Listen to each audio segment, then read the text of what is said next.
Howdy, folks, and welcome to another day in the Milky Way. Tonight we got a great show for you, and all the way from here to there, and just before Thanksgiving, with my co-host David Null, Hawkeye Two Feathers. Thank you for being here tonight.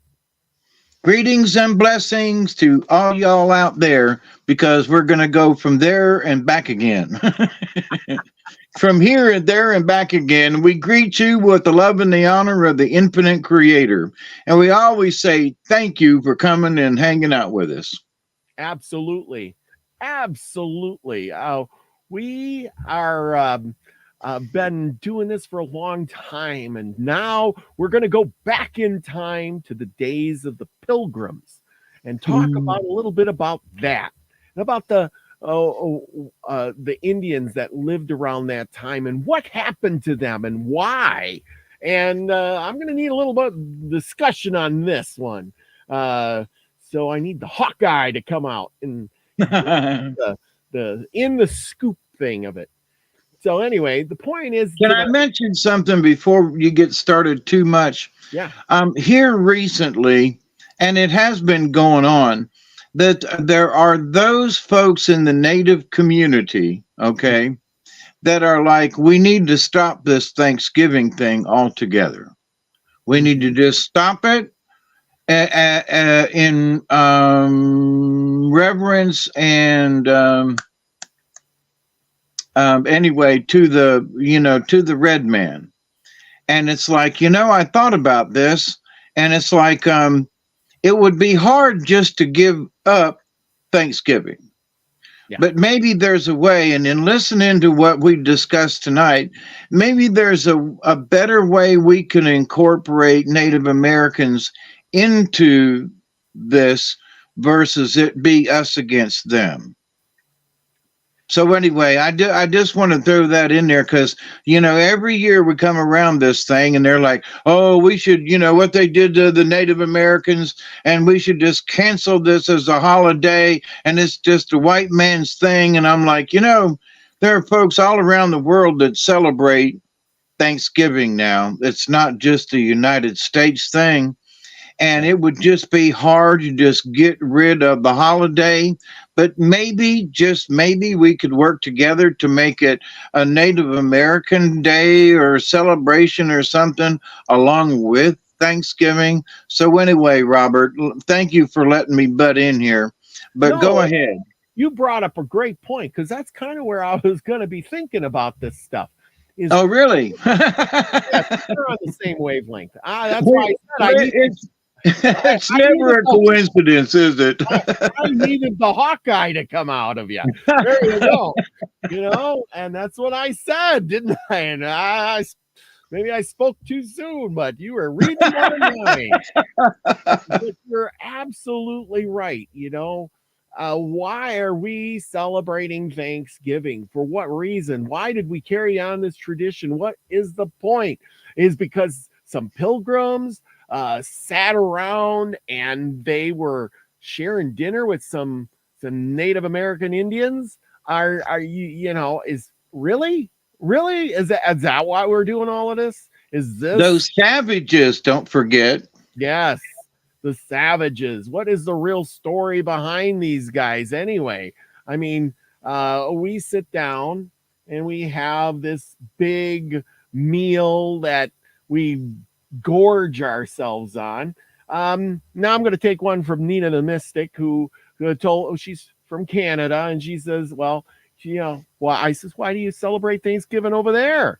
You don't have any pilgrims over there and meeting an Indians. Well, we're celebrating the harvest. And I said, well, that kind of is a good thing. Here we're celebrating pilgrims and Indians and the harvest too. Maybe we should concentrate more on the harvest. And lately I've been saying, we should be giving thanks. Maybe not so much at Thanksgiving, but giving thanks. Thanks for what we have. Thanks that I have a roof over my head. Thanks that I have good food and my health and my good friends like yourself. And thank you for and in the old days, it was thank you for the harvest. Literally. because this is the end of planting, planting season. The harvest season. I mean, all the peanuts around here are dug up. Most of the cotton has been combined and sent to the gin. Corn has been combined. So, and that's the way it is. So it's the end of the harvest for sure. So to have, is it October that has the harvest moon? I think the full moon.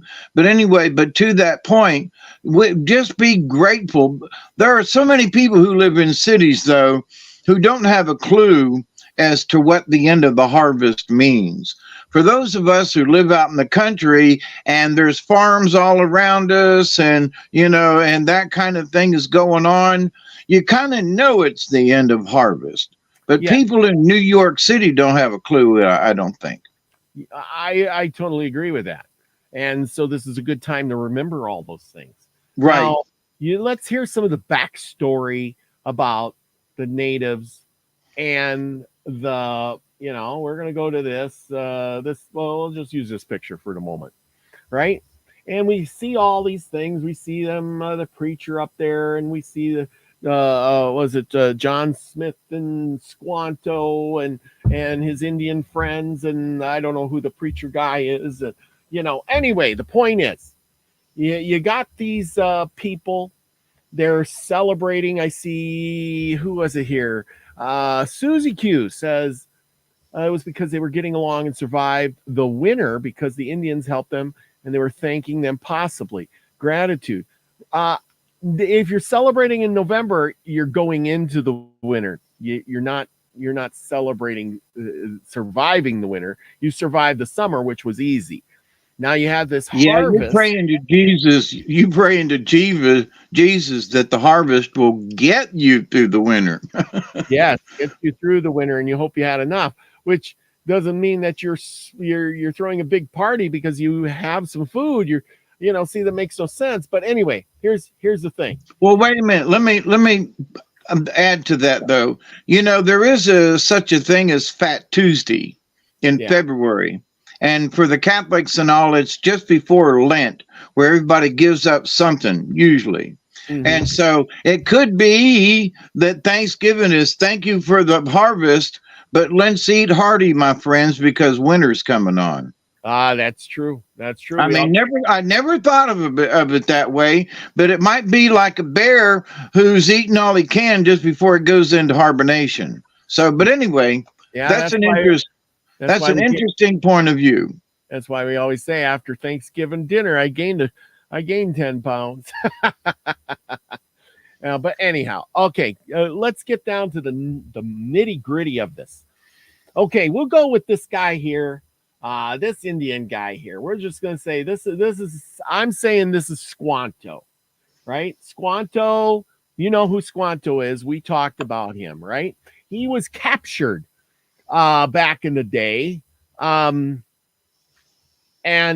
taken to England, Spain, Europe as a slave, along with a bunch of other ones.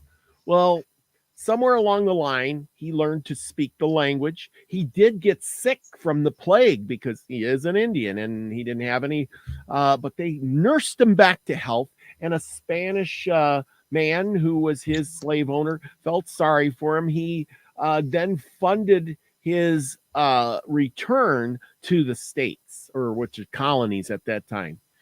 And Squanto came back to find his tribe Squanto was captured in 1616. We're going way back with the time machine tonight. Squanto was captured and taken away, and in 1619 Squanto returned. And what did Squanto find? Squanto found that 90% of all the Indians along the coast, at least his tribe anyway, were dead and gone, killed off by a plague that had wiped most of the Indians out. And, but as the Pilgrims were there, they, were eking out a living.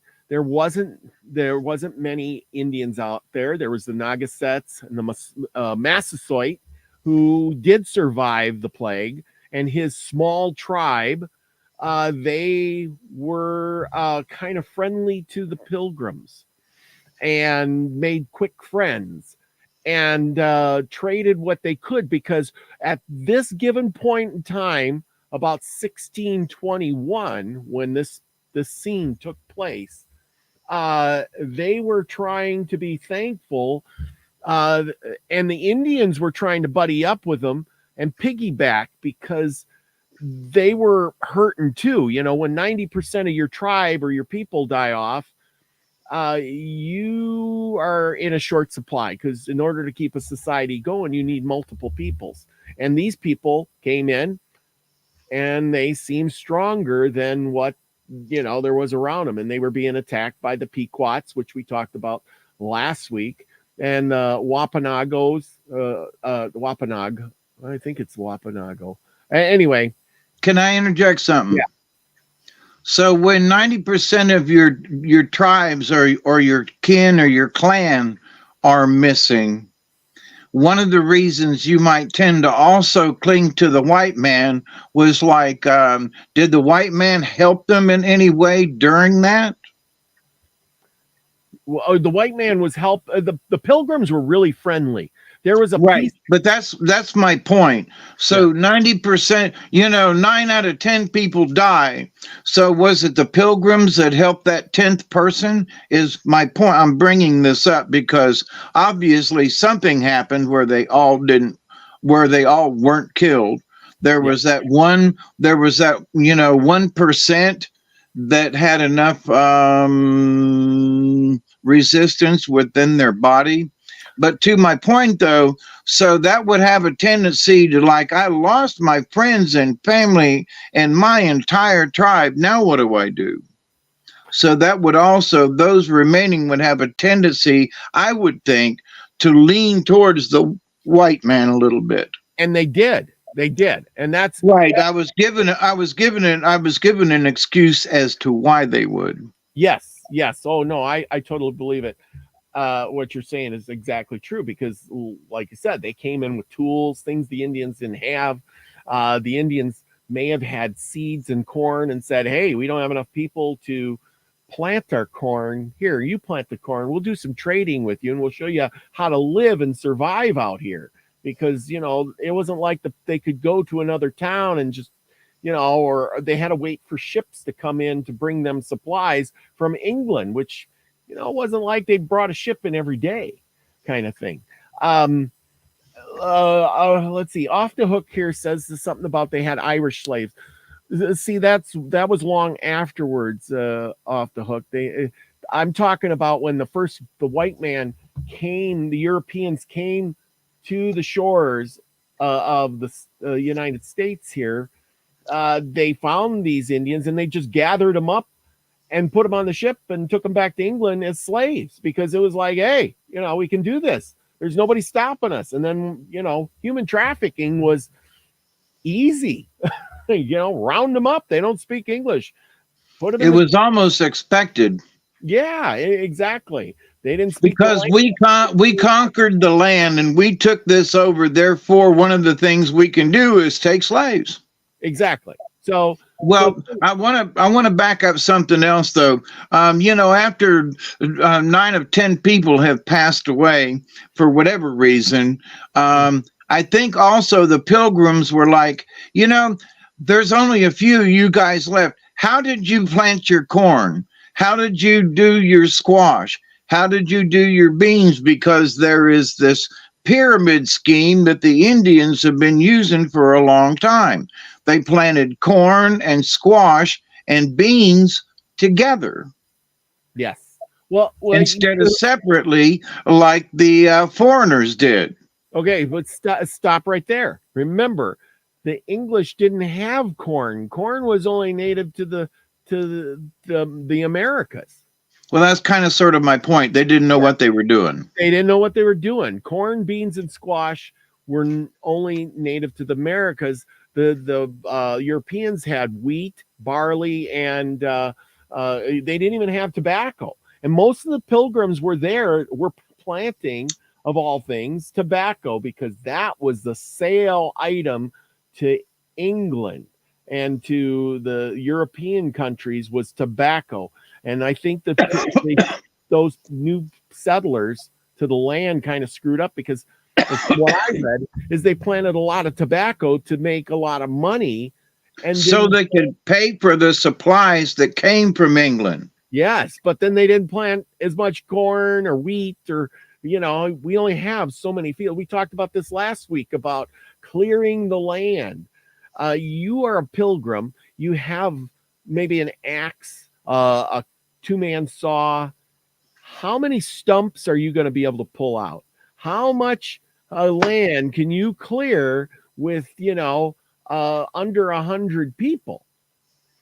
You know what I'm saying? So you can only clear so much and grow so much. There's only so much time in the day, and that's why the pilgrims were getting sick from things and stuff too, and they were dying off. Bunches of them died off in the first few years. Yeah, dysentery was bad.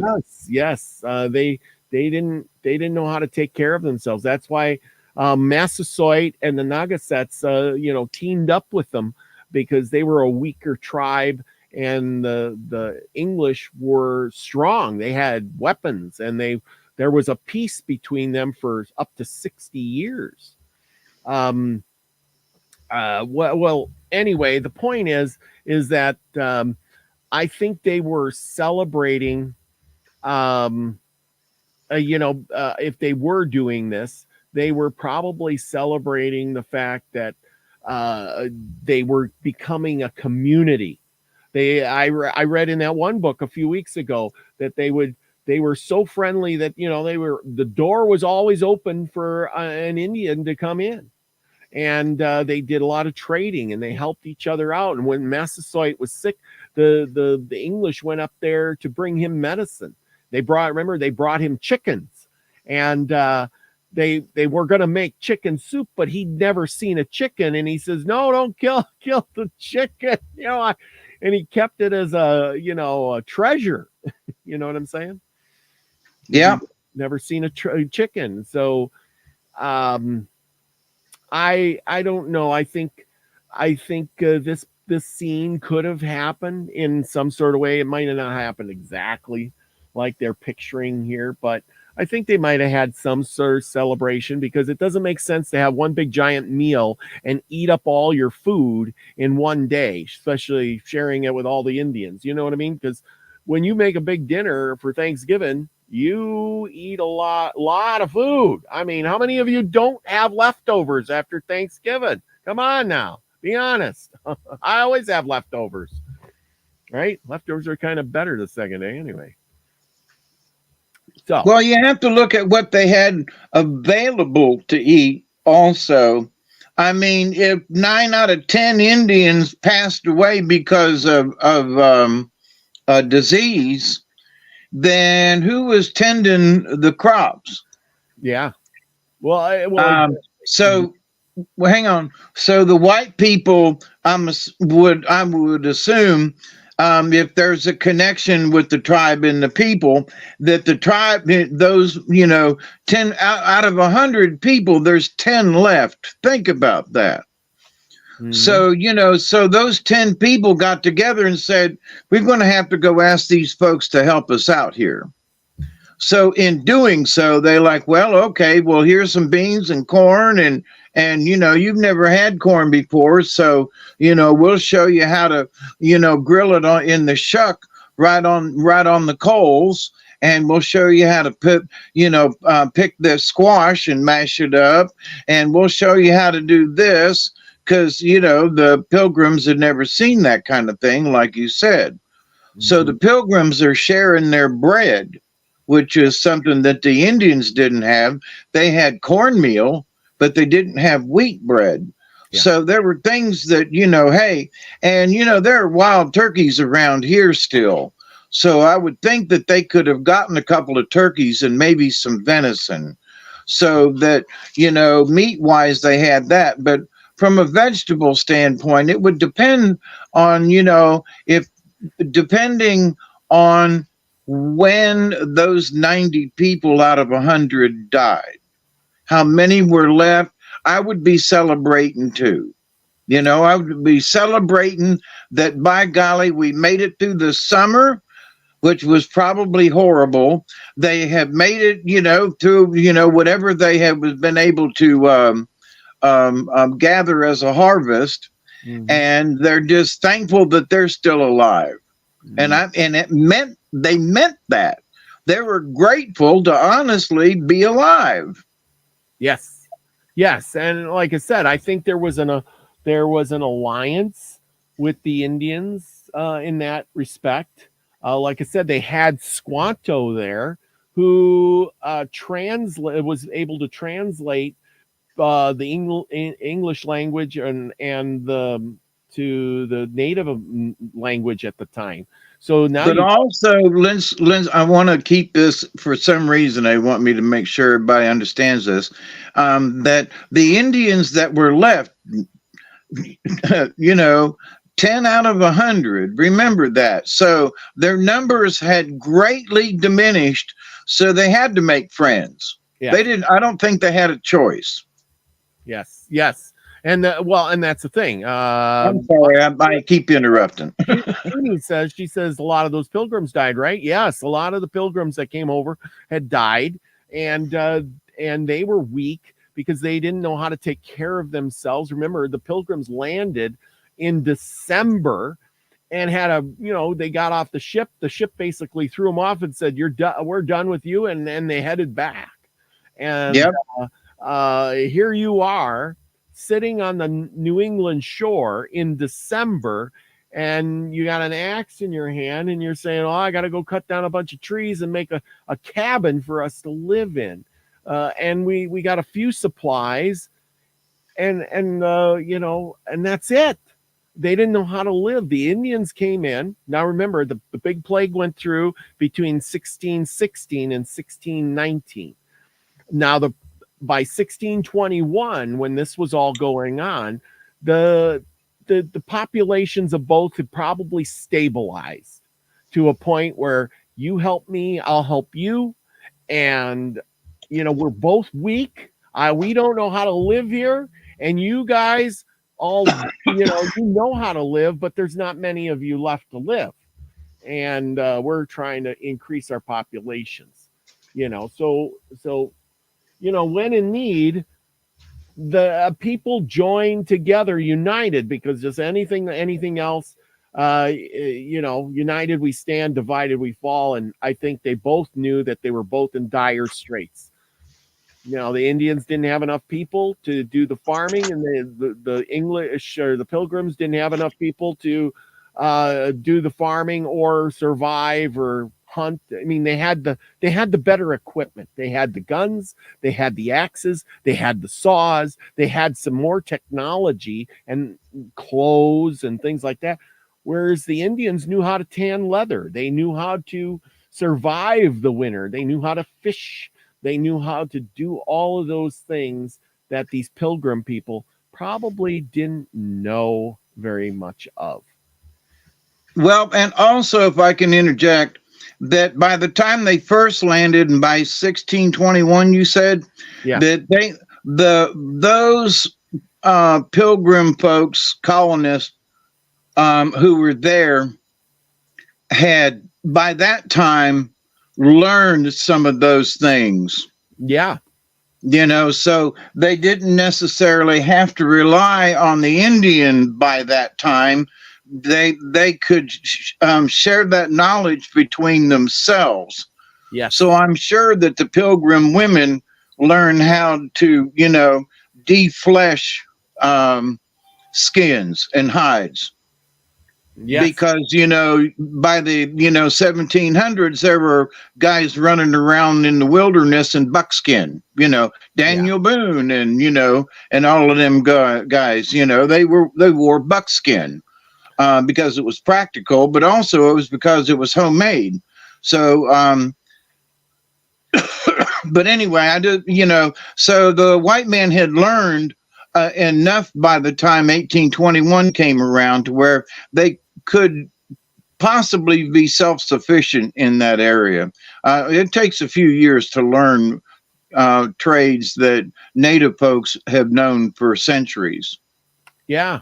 Yeah, you don't learn that stuff overnight, and then you got to have, people that will, how should I say, be able to do it. Yeah, the if there's only so many Indians, they're only going to be able to do so much, and it takes a couple of seasons. Like, you might harvest, the beans and squash and stuff, but, to plant it and when to plant it and how the natives used to do it is going to, okay, here we are this spring. Well, they get through one summer, but then by the next spring, you need 2 or 3 seasons to be able to really learn it, Yeah, which would kind of be the time frame. Remember, squash right.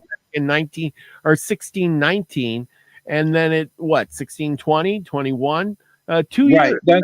That's sort of my point. The white folks would have started learning things, Mm-hmm. Yeah, they would have had time to learn stuff.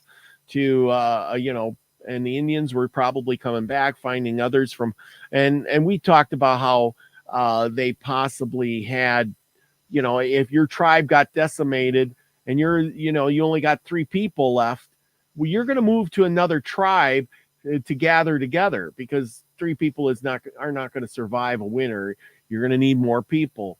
And then, but also, I think, because Europeans had iron plows.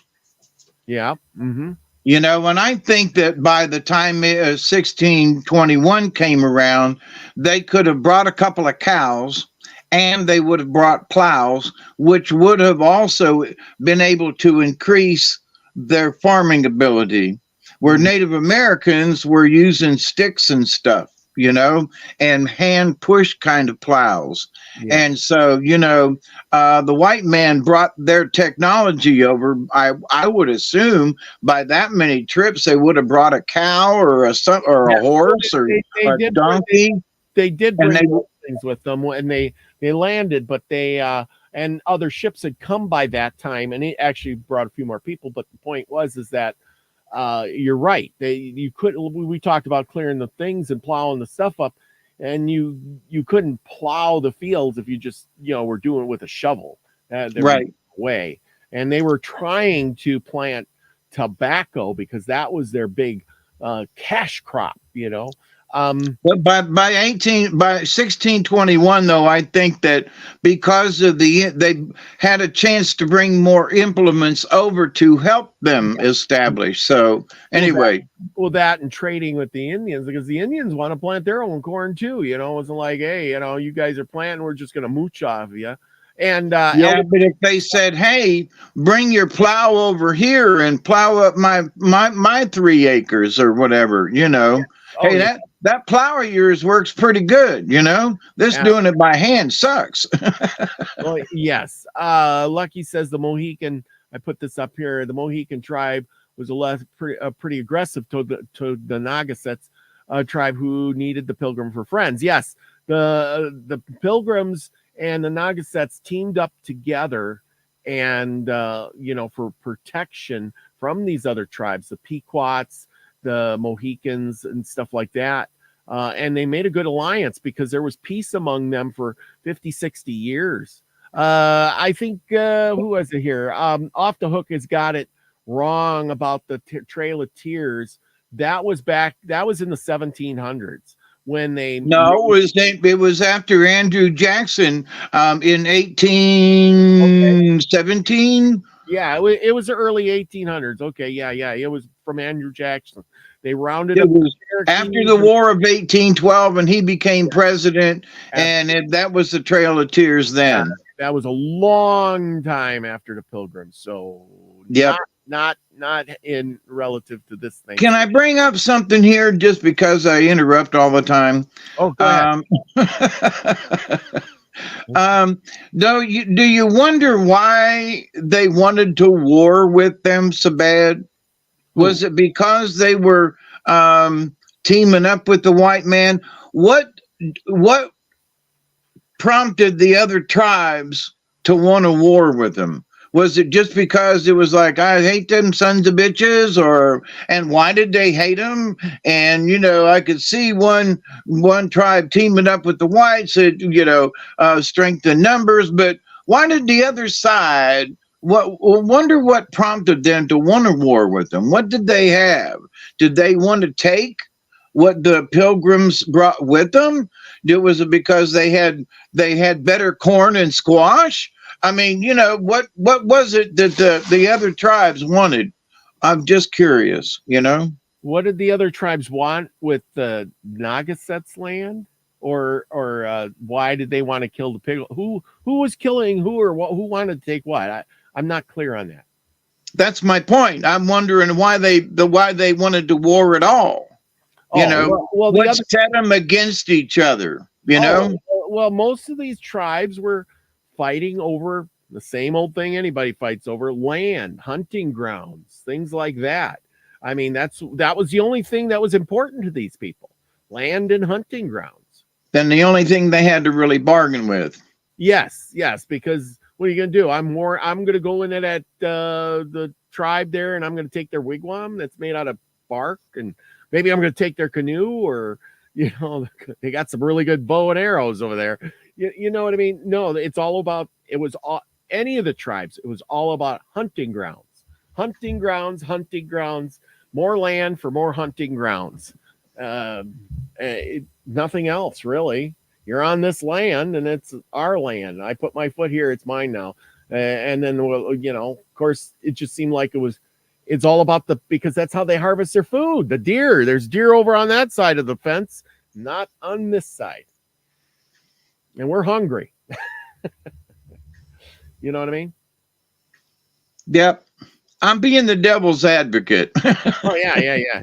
I want to bring this up because some folks might go, well, so they were at war with each other. No, wait, hang on. To them folks, it was really, really important. It wasn't some off the cuff, anyway, yeah. Yeah, see, the Lucky's got it right. Mohican tribe versus the Nagasets is a long story. It's about resources and hunting lands, and better rivers, better ground, better. You got the better stuff, and we want it too. I mean, really, I can't see why one tribe would, what's the only thing they have to covet? Land, hunting, food, resources. Same thing we do now. But now we do it on a bigger scale. Hey, you got oil, you got gas, you got lithium. Oh, you got lithium on your land. We want that land.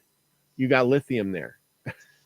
Yep, and with as few people as there was back then for local resources, and the fact that they warred against each other, if New York City were to let out onto the land for survival, there'd be big doo-doo. Well, yeah. You know what I mean? There, with just the pilgrims and natives fought over local resources. So imagine all them preppers out there like, oh, I'm going to live off the land.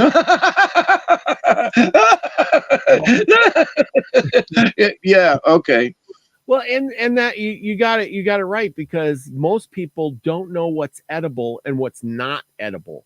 They walk outside and they cut down the dandelions and spray them with some weed killer. And I know, for instance, Lucky, he was talking about this a few times ago about his backyard has all these weeds in the back, and his neighbors were mad. Each weed is an important thing. Some you can eat, some are good for this, and some are good for that. But in our society nowadays, we tell you cut it down and plant some grass. And back then they would have been jumping up and down and saying, look at all the good stuff. Here's some wild lettuce, and I can make some, painkiller out of it if you do these things to it. And look, here's some mushrooms growing out of that old stump. We can eat them. Or And you know what else is with my place here, as I've talked about over the years, and to everything there is a season. So yeah, in the fall, there are a lot of weeds that are actually good and have medicinal things, but they don't come up in the spring. yeah, and You know, and there are things in the spring that come up like flowers. Flowers only bloom in the spring. And but there are flowers that bloom on weeds in the fall. And those are a lot of the medicinals are more in the fall that you can identify. So, you know, so through the season, one field can have different things growing at different times, just like my field does out here. yeah. How many of you has gone out and picked wild onions, or bark off a tree, or pine needles, and boiled them and had pine needle tea that would give you vitamin C? Boy, that rhymes, doesn't it? But Yeah. anyway, but the point is most people would look at it and go, pine needle tea? Yeah, that doesn't even sound good. Or, how many people know how to take maple syrup or maple trees, Sap. sap them and take that's the word I'm looking for, sap, and make maple syrup out of it? Huh? Who? Hey, I want to see a show of hands. Who's done it? I'm listening. No, I don't hear anybody. I don't see any hands.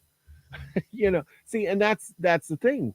We don't care, because I can go to the store and I can buy maple syrup in a jar for $5, or I'll buy some other syrup, corn syrup, that's flavored like maple for $1. How many people know what a willow tree is? And if they do they know that they can strip the bark and there's aspirin? Or do you know that you can take the inner bark of a cherry tree, and that's actually where they got cough syrup from? I mean, there are so many things that the natives just knew when they were growing up. A 3-year-old was like, "Grandma, what is that?" She's like, here, granddaughter or grandson, you peel the bark like this and you chew on it or whatever. So, but people depend so much on the system that if you were to be out in the wilderness or the woods or whatever, would you even know what to look for? Yeah. And certain things are only available at certain times of the year. Well, here, look at this. Susie Q's got a good point. You got to be careful. Wild onions, some of them are poisonous.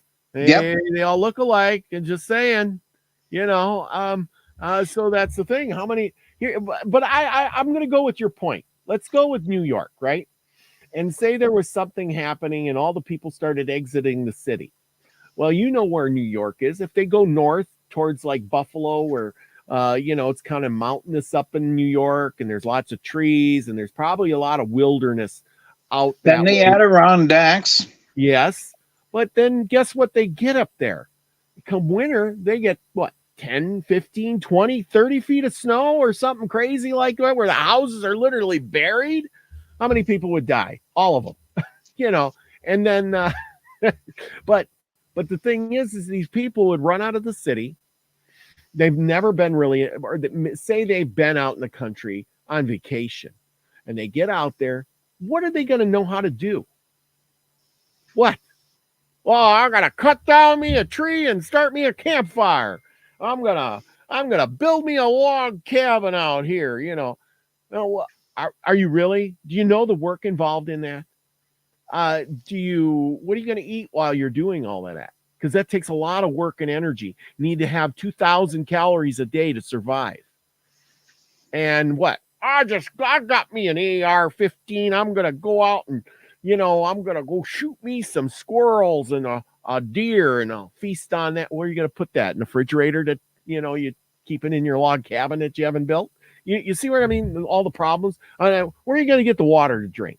Well, I'm going to go down to that river down there, and I'm going to just drink some of that water. And a little while later, you got dysentery and you die. Yep. And I'm making this up, but it's probably true.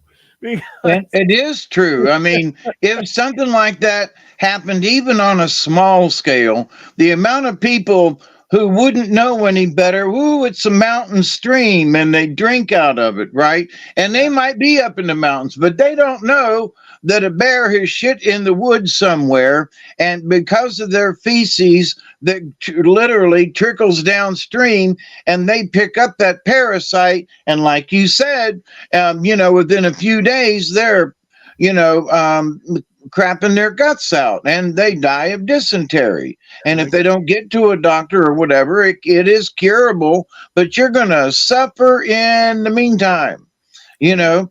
And so even if you take something with you, do you know? But my point is that thirst will drive you to that. You might know better, but you're thirsty. You yes, might not have any tablets to clean your water, and you might not know how that that you can filter this water so that you can drink it. You yeah, know, do you know how to? Should you boil it first, or you just go over to the stream and start slurping it like the cowboys did? You know, and next thing you know, you're sick. So do you know about precautions? I mean, just things. You know. So it I, would hurt a lot of people just because they would overreact and not think, and that would get them in trouble. I totally agree with that. But then the thing is too is they go out into the woods with their gun and they would say, "I'm going to shoot me a deer." Next thing you know, all the deer disappear, and you got yourself a deer. And then next thing you know, you're eating rancid meat because how long does that last? A day or two or three, if it's unless it's cold Well, out. do you know how to dry it? Can you if you knew how to make turkey, well, it would last a while. If And there were different ways that they dried and cured the meats so that they'd take it on the trail. But what do you think? Where do you? Well, most people don't know. That's the reason there is beef jerky to begin with. yeah, well, they had Not just it is a snack, but you could grab a piece of jerky and a biscuit and head off down the trail, and that was your breakfast and lunch, and maybe part of dinner. remember that. Well, I can't remember the name of that stuff that they made where they took the fat, they mixed it with the meat and berries, and which kept Right. what the heck is that called? I can't remember. It's like a mushy kind of, Yeah, and the Indians they would we read about a few weeks ago, and they just put a bunch in a bag, and which and they said they had all the calories and stuff, and they had the fat, because the fat is an oil, and then you put it in there, and it preserves the meat, and then that would last. Pemmican, isn't it pemmican? Yep. That Pemmican. That's it. they made the pemmican, and that's what food they could have if they went on a traveling trip, or it would last for a long time in the middle of winter when you're starving to death. That little bit of pemmican had so many calories it would keep you alive. But Yep. who knows how to make pemmican? Who makes pemmican? Nobody. Actually, there's a couple of sites on YouTube Mhm. that show you how to make it. Oh, really cool. Yeah, and Got to get so on. you can look at it or look up for it. And there's a couple of old time. I don't know how to make it, but there are a couple of old timers like me who do know how to make it, and they show you how, or at least explain it. Yep, yep. Unacceptable living in left field is right on the money. Very smart of you. I give you What? the star of the day. Said pemmican. Knew that it was pemmican. Oh, good. Yeah, I had that. The print's too small. I can't see it on my cell phone here. Oh, wait a minute. This I give you the star. There you go. We got the star of the. I didn't know we had stars, but we got stars. I'm giving unacceptable a star. So I Anyway, think in our discussions, I want to kind of not necessarily wrap it up, but give a little bit of synopsis on my point of view of the system, my system, what they were sort of like going through at the time. I'm sure that both sides were struggling, especially where they had their community. because wherever their community was at the time, there's only so much radius around that area where you go off to hunt or you come back, or you go over here and you come back, and you go down here and then you come back. So there is this territory that, within this certain radius. Now, you can get farther on one side or less on the other, or whatever, because of terrain or whatever. But to the point, wherever your community is, there's a certain amount of area that you can cover. Yeah. Yeah. So simply because you got to get back, you don't go 1,000 miles in one direction and then have to worry about coming back. Well, you got to remember that these tribes, remember too, were you may be in the one Naga, say we're in the Nagaset tribe, but your tribe is broke up into smaller villages that are scattered out throughout miles and miles. Because if you were in a village that had 500 people in it, how are you going to grow enough food or, get enough deer and things to feed 500 people every day? What are you going to do? I mean, how many deer would it take to feed 500 people a day? A bunch. Yeah. Who's going out and hunting for 500 people every day? What do you, we bring in 20 deer a day. Well, you're going to run out of supplies. They don't multiply that fast.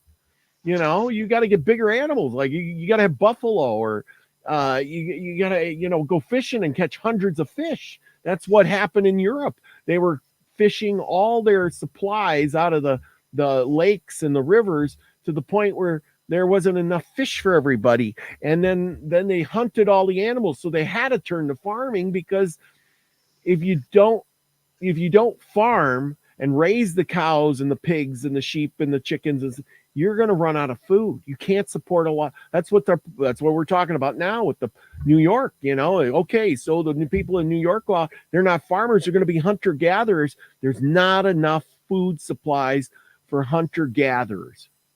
No. All the squirrels. They argued about it 300 years ago. Yeah. What do you think would happen now? I mean, put things in perspective. But I was just in the woods the other day. I realized it was the first time in 10 months that I've been able to get to the river because of my operations and everything, and the other heart attack and too hot of weather. And, so when I got to the river, it's barely trickling. I literally could walk down it was like a big ditch.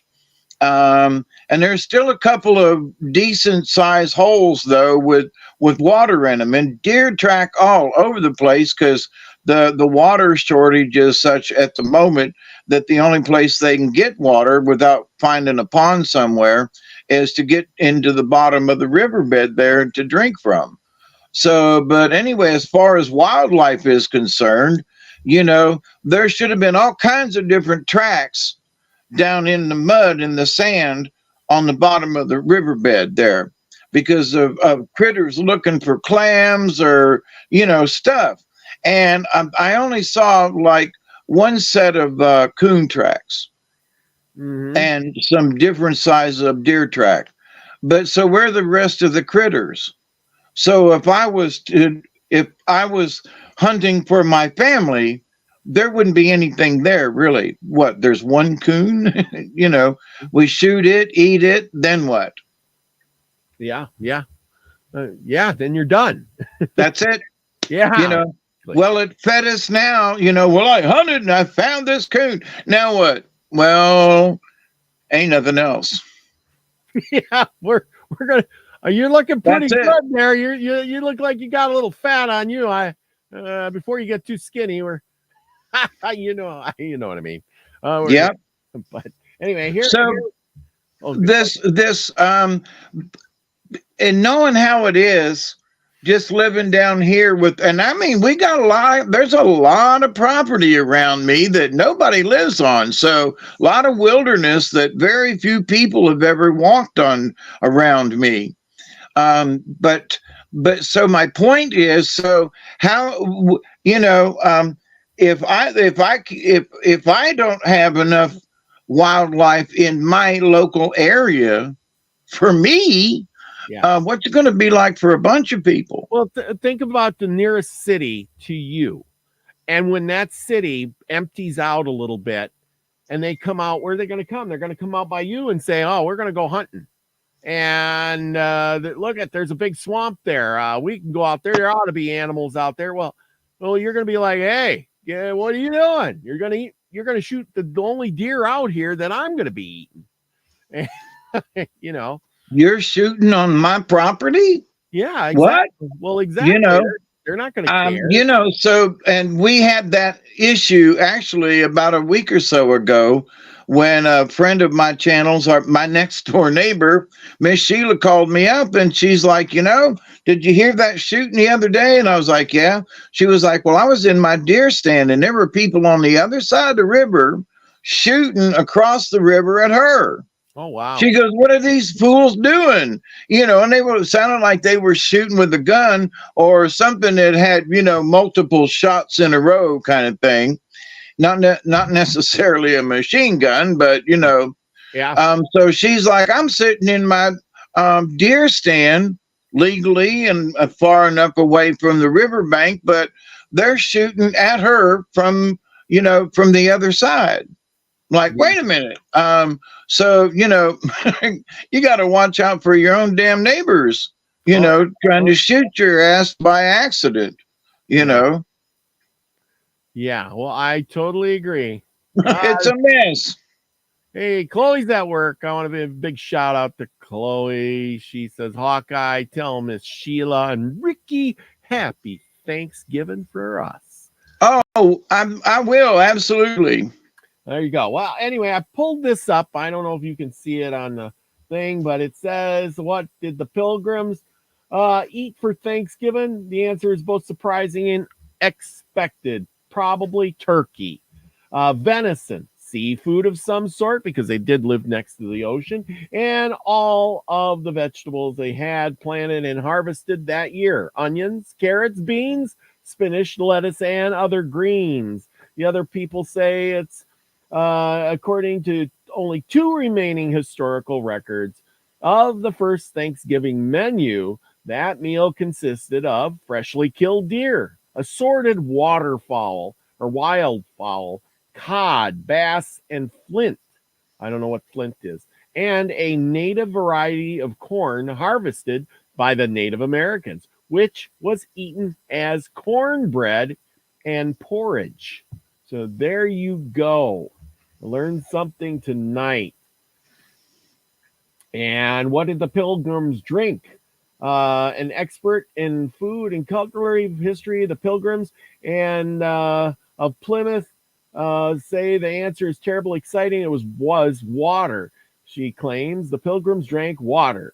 They drank it at the first Thanksgiving. They drank it every day. Interesting. But there's something that I'm not sure about right where they were, but all along the eastern seaboard, especially along the Appalachians and up, sassafras is very abundant. And there were a lot of people, that drink and still do drink sassafras tea. So I think it would have been something that it might have been water, but can you just drink water all the time? No, it just gets boring as hell. So I would bet you they had some kind of tea. And since sassafras is so prevalent along the East Coast, I would suggest that they were somebody was drinking sassafras tea. Yeah. I totally agree. F Kitty says no beer. Yes, it did say they had beer too in that article. But I think that people drank a lot more alcohol than we give them credit for, because alcohol purifies the liquid that you're drinking, and therefore you wouldn't get sick and die. Yeah. And it's real easy to make a quick wine in 10 to 15 days. Yes. And but because of the Puritans and everybody, you can't talk about the wine they made. No, we didn't do that. We can't share the wine with the natives, because then you got that. That's where the white lightning come with the the Native American. Yeah. So, but anyway, I mean, but I do agree with that, because if you they didn't have bleach that they could put in their water. They didn't have water filters, and they didn't know about all that stuff at that point in time. But they did know that if you drank alcohol, you wouldn't get sick, and anything infected with the alcohol, you didn't get sick. So, I mean, the people were smart enough to figure some of that stuff out. Let's see. So we hit the 10 o'clock mark, and it is time for a good story. Who wants to hear a story? F Kitty says, yeah, beer must have been medicinal. And I bet you they had mushrooms too, right? There's poisonous plants. I think there is a medical reason for all the poisonous plants, like poke salad, or maybe those juicy berries I tried one year, deadly nightshade. Oh yeah, don't eat the deadly nightshade. Oh geez. But anyhow, all righty. Well, speaking of poke, since you brought it up, yes. In the springtime, pokeweed was poke salad. Yeah. The song "Poke Salad Annie." Yes, poke salad Annie. Exactly. But in the springtime, when poke comes up, the old timers would double boil the leaves that came out of the from poke salad, and they ate it because it's high in vitamin C. And so, and coming out of the winter, most folks were delinquent or delinquent, but that's about right. Delinquent and deficient of vitamin C. So, as a spring tonic, that poke salad, but there's a little recipe, but later on, and as the plant gets older, then you don't do that. It's only in the early spring. But the little purple berries that come out say, "Can I have some of your purple berries?" Yes, I've been eating them, But anyway, you can have a couple of them. A friend of mine who was a medicinal, I don't know if he's still alive. He's 2 days older than me. So, but he said, Dave, years ago as a medicinal, he said, you can eat 2 or 3 of these berries a day. Mm-hmm. Don't eat the seeds. And he said, but it's actually good for your heart, whichever in the purple berry stuff. And he said, and you can, squash it out and make a wine from the purple berries that nobody ever talks about. And he said, and I was like, what? So, but anyway, so it depends, if you ate it in different season or ate the seeds in too many berries, then it would absolutely kill you. But, in small doses in the right season, then it actually can help you. Yep. So what people say, well, that's a poisonous plant. Be careful, be careful. Get a book. Now, and look it up, go try, that's what I always say, get a book, look it up, try it out, because if you get sick now, there's a hospital to go to. When you're in a dire state of emergency and trying to survive off the land and there's no hospitals, that's not the time to try the new plants. Nope.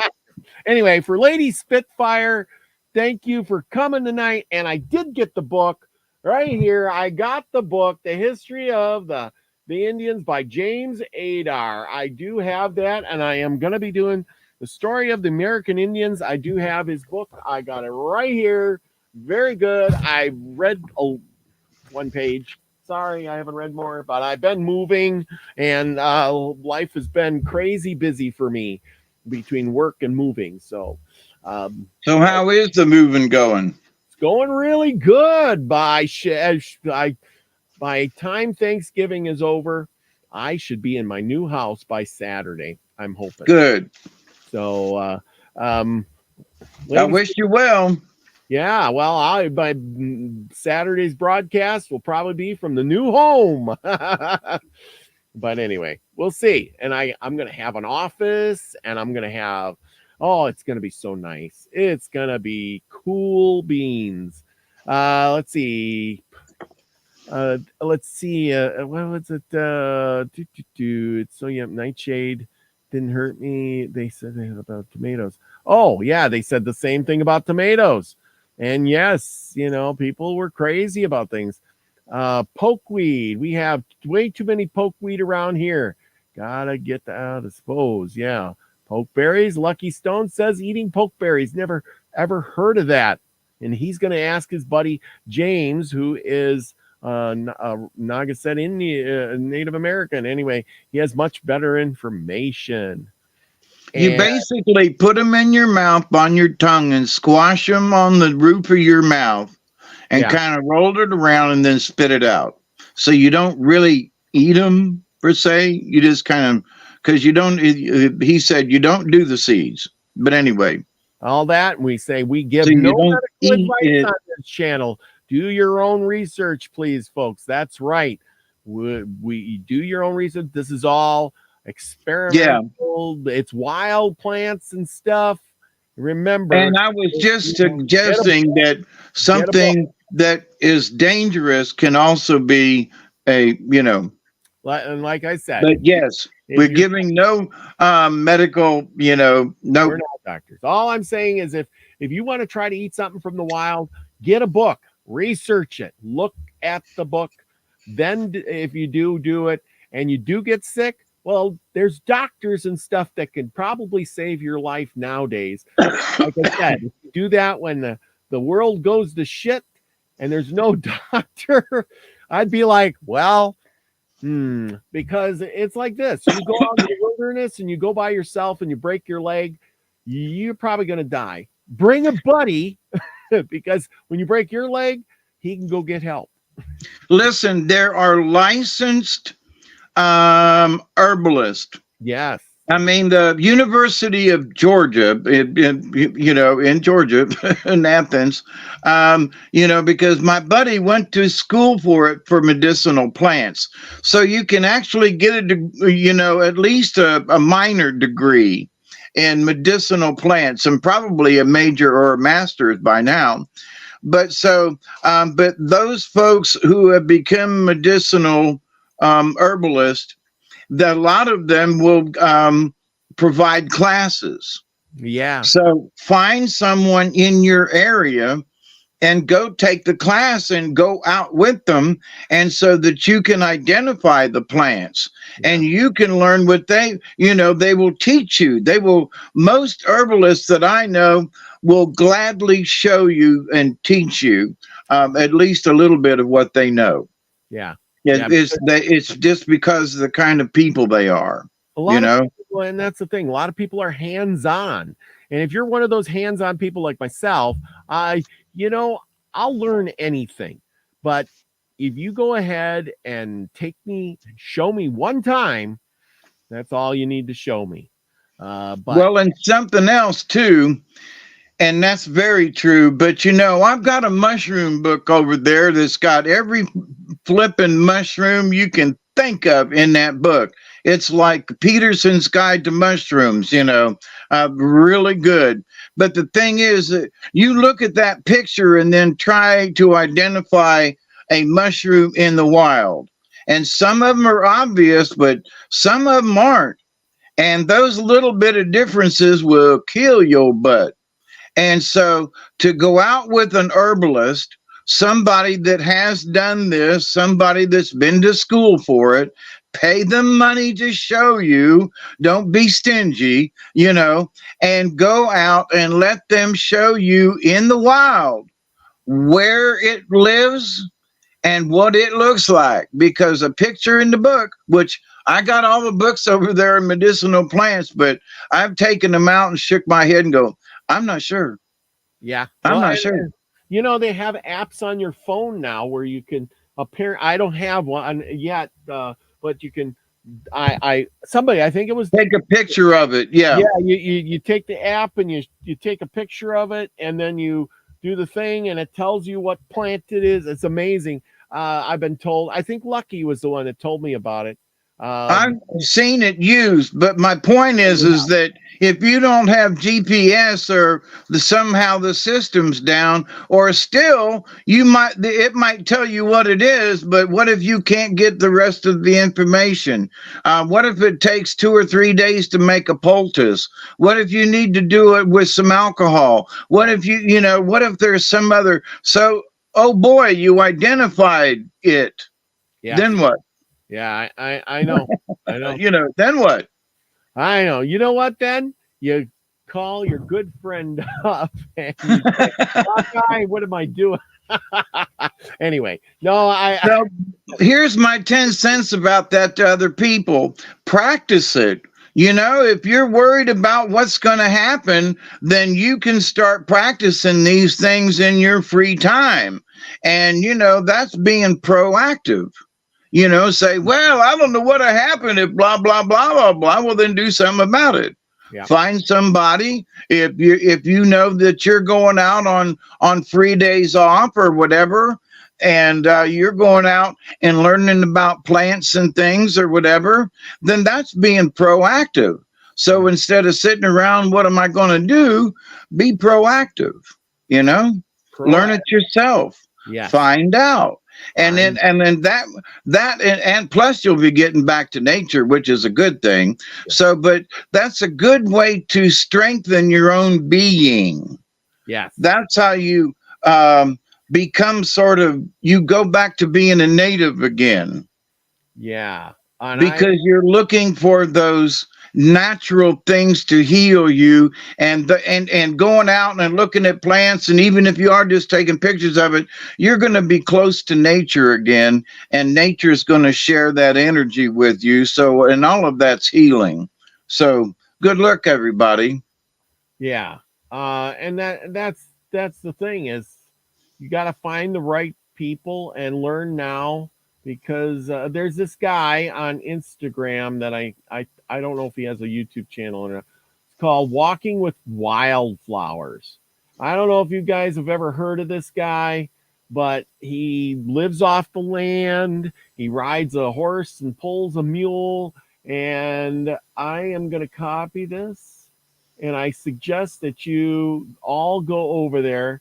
This guy is phenomenal. He's a lot of fun to watch, and he's got a lot of stuff that he puts out. That's I'm going to put this in the chat, and go check this guy out. He is just amazing. And the stuff he teaches about picking plants, living off of land. He lives in a teepee. He has, just him and his dog and his horses and mule. And it's really, really good guy. A lot of fun to watch. He's real honest. I really like him. I envy him in a way, because he's just living nature and living like a real person. So anyway, go check that guy out, please. He's a lot of Walking with Wildflowers. I guess he roams like between Oregon and California and Montana and Idaho, all through the area there on horseback. So there you go. Anyway, you got a good story for us tonight. Got a couple of them. I like when you got a couple of them. And the first two are very short, and they're sort of to the point. You'll just have to hear them to figure out what that point might be. It's like, what? The story just ended, and I was like, wait a minute, isn't there another page to this? And I looked down and went, nope, there's another story. So, well, I hope I got the right. Dagwanoyant Whirlwind. Is that the one you're on? Yes, Dagwanoyant Whirlwind. That's the one. I am right on. You said that pretty good, brother. Well, you're getting a lot better. When I hear you pronounce it, then I could do it. But then if I would have looked at it, I would have looked at that and I would have said something totally different, probably. Well, I'm Hi. picking on you, but I'm praising you too at the same time. I know. So The other one. a Also, year ago, you used to be tongue tied. I'm still. I try my darndest. I really I do. know, and over the last year and a year and a half at Yeah. least. This Yeah. is our 104th or 5th show. Yeah. Yeah. Wow, Exactly. my goodness. So I thank 104. you everybody for putting up with this. Those that you who come and hang out with us. God bless you. So Dagwanouient. And they probably, if I was pure Native American, there'd be a little bit more emphasis on a couple of those uh, uh, Yeah. syllables. There you go. Are you ready? I'm gonna remove my. Okay, whirlwind. Two brothers, one a young man, the other a small boy, were one day out in the woods together. They heard a great noise overhead and looking up, saw a Daigwanoyan, an enormous head flying above them. The elder brother called out, "Go we, go we." The Daigwanoyan said, "Thank you, thank you. You should always sing in that way when you are going to fight. If you do, I will be on your side and kill your enemies for you." Taking 3 hairs from his head, the Daigwanoyan gave them to the brothers, saying, "When you want to escape from danger, get water and draw these hairs along in it. When you take them out, drops of water will hang to them, and those drops will bring rain." Then the Daigwanoyan went on, leaving the 2 brothers. By those hairs, the brothers often escaped from their enemies. Whenever they wanted rain, they had only to draw the hairs through the water and then shake off the drops. Right away, heavy rain fell. The hairs were long kept by the Seneca. Now, the narrator of this story thinks there is one hair yet. It is owned by a man who lives on the Allegheny Reservation. Now, we don't know if that information is true at all, but that is the story. This next short story is called Hoto, cold. One day, a man who was out hunting met Hoto and said to him, "You cannot freeze me no matter how cold you are." "I can," said Hoto. They had a long discussion and at last agreed that when night came, they would have a trial of strength. The man went home, carried in wood enough to burn till morning, built a huge fire, and made a kettle of hemlock tea. He stood in front of the fire all night, turning first one side and then the other toward the heat, often drinking a cup of hot tea. It was terribly cold and grew colder and colder till morning, till near morning. Just at daybreak, Hoto, naked, his hatchet in his hip, came into the house and sat down on a pile of bark by the fire. "You have beaten me," said he, and that minute it began to grow warm and thaw. This shows that man can conquer Hoto. So Holtho is cold. So man can conquer the cold. So interesting short story. Well, that's the one thing. Man has conquered the cold. It's pretty, and that's a simple thing. And he's having a hard time conquering the heat. Oh yeah. Oh buddy. But Yeah, I have to hibernate in the summertime, we're just because lucky we got air conditioners nowadays. it's just so hard on me in my old age with my heart condition. The heat just holy mackerel. But anyway, so Uh, we got one more story coming up. I haven't read all the way through. I haven't started this story. I was busy reading the other ones, but I don't know how long this story is. But we can start on it if you'd like. We it's still got enough time here. We're not flying. running. Oh yeah, we're doing really good. You could read a really long story if you had to. All right. Well, let Is me this, get a drink. Let is me this, get something from my throaty here is is and this just the take one? a little really quick Is this break. is this the one? The flying squirrel? Yes, and the seasons, told by Okay. John Jimison. Now, he Okay. has been the, I will say, the narrator for several of these stories that we have read out of this book about the Seneca. So, John Jimison, I would assume that he went and sat around with some of the elders and picked up these stories, and he was the guy that wrote them down, Yep. I'll or bet at least told them to another white person who wrote them down. yeah. God, that sounded rude, didn't it? I didn't mean to be.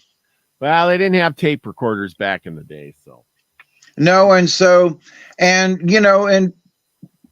I've spoke about this before, but my dear friend, Kashka LaRue, that was a legend keeper from the Tlingit tribe, and every so many years they would literally all get together and they would each tell the stories to each other to make sure that they continued to tell the stories correctly. And yeah. they weren't allowed to write them down or make recordings. So, so every so many years they all got together, and even the apprentices got together behind them, so to speak. There were two apprentices to every legend keeper, and I think there were 12. So that meant that there were 12 legend keepers and 24 apprentices who repeated the stories and the legends over and over to each other to make sure they all knew, and didn't mix up the story or change it in any way. So, that's how serious these things are to the native peoples. Okay. Now, stories are just stories sometimes. They're just stories. Do they have a point of a lesson or a moral? Yeah, but they're not a legend. So these are stories. So Dosenio Daaya, flying squirrel. Dijanoyayak, robin. Dawis Dowie, tip up, or a bird. Dididanya, caterpillar. Didjahosawig, ants. Gasayonditha, a meteor. Ooh, that's an interesting combination of things. So those are the characters. Flying Squirrel was a poor man. He could kill no game, and he didn't know how to get food for his wife and children. One day, he sat from morning till evening with his head bent down, thinking what he could do. That night, just as he was going to sleep, a man came in and said, "War is being forced upon the people across the lake. They want all the assistance they can get. They have sent for you. You are to start 2 moons from now. I will go, said Flying Squirrel. The stranger left, and Flying Squirrel fell asleep. While sleeping, he dreamed, and his dream said, I have come to help you. You have promised to go to war. Those people will try to kill you. They will do this to find out how much power you have. I will be there and will save you. The next morning, Flying Squirrel was low-spirited. He sat with his head down. His wife asked him what troubled him, but she got no answer. At midday, he raised his head and said, I'm going to war, and I'm thinking how I am to conquer my enemy. After telling his thoughts, Flying Squirrel was no longer sad. When 2 moons had passed, he took his bow and arrows and said, I am going now, and I may be away for a long time, but I think we will all live. Flying Squirrel traveled many days without food or rest. Then he said to himself, I'm hungry, but he kept on. Just at midday, he heard a noise behind him that sounded as though some animal were following him. He turned and he saw 10 deer in a line. He killed them all, built a fire, and roasted the meat. He ate the 10 deer and wasn't satisfied. He was still hungry, but he started on. That night, for the first time, he stopped, crawled into a hollow tree, and slept. The next morning, he was up early. He felt so much stronger that he wondered how he would feel if he slept longer. He lay down again and was just falling asleep when someone kicked the hollow tree and said, You'd better come out and go on. If you don't start soon, the animal that lives in this tree will come and kill you. Let it come, said Flying Squirrel. Right away, he heard a great noise and felt the earth tremble. Then the tree he was in was torn into pieces. Just as enormous jaws were about to close on him, he sprang into the animal's mouth and fell on his back in its stomach.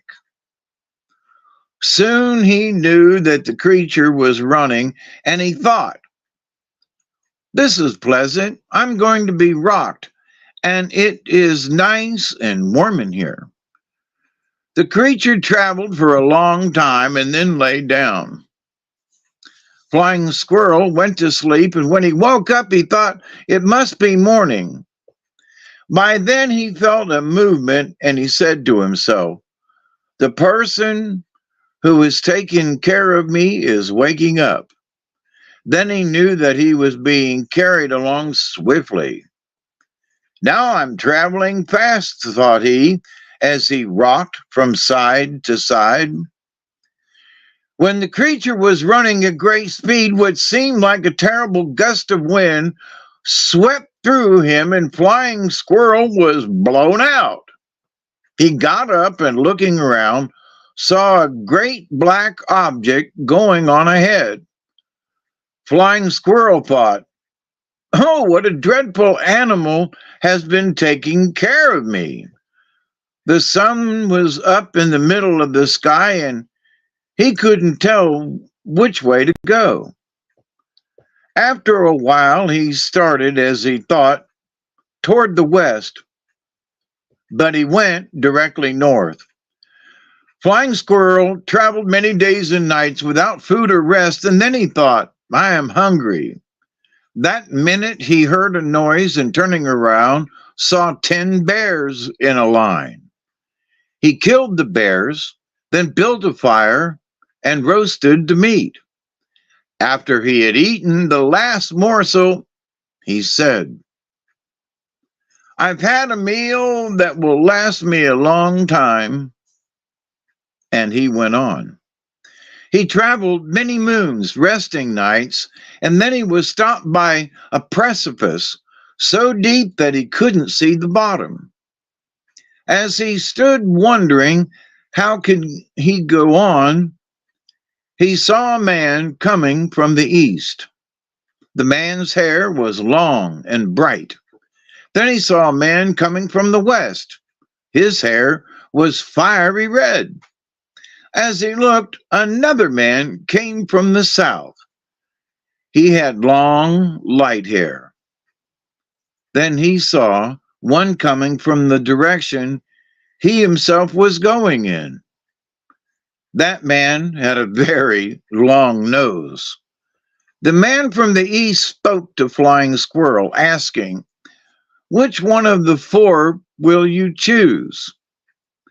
Then the man from the west said to the man from the east, "I am sorry that you got ahead and spoke first."